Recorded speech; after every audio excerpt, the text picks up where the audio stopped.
Ya, jadi sebenarnya adalah kesalahpahamannya kita ketika kita beranggapan adalah bahwa waktu kita mengkonsumsikan makanan yang mungkin secara kualitas makanan yang mungkin dianggap mungkin tidak sehat, kita memaknai itu sebagai acidic food.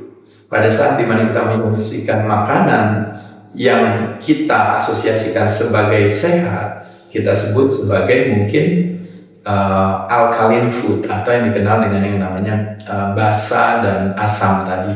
Nah, poin dari cerita ini sebenarnya saya cuma mau bilang adalah bahwa apapun makanan yang kita konsumsikan teman-teman sekalian, ketika kita masukkan ke dalam mulut kita dan masuk ke dalam tubuh kita, maka otomatis tingkat keasamannya tentu akan semakin tinggi.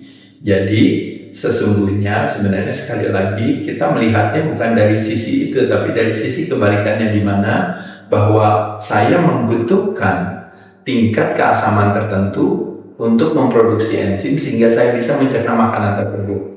Nah, tantangannya ketika kita semakin tua terpapar dengan toxicity, apakah secara polutan, heavy metal, secara fooding, secara emosional misalnya, atau energetik, pada saat itu kita tidak bisa memproduksi yang namanya hydrochloric acid tersebut.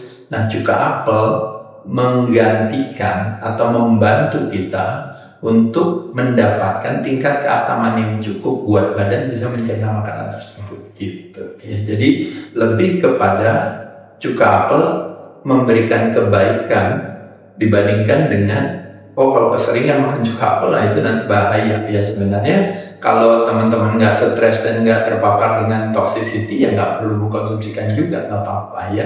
Jadi konsepnya di sini sebenarnya lebih kepada selain cuka apel, makanya kenapa ada yang namanya fermented food atau makanan-makanan fermentasi gitu. Tujuannya juga sama gitu ya. Jadi kalau mengkonsumsikan hal tersebut justru lebih banyak memberikan kebaikan daripada kebalikannya.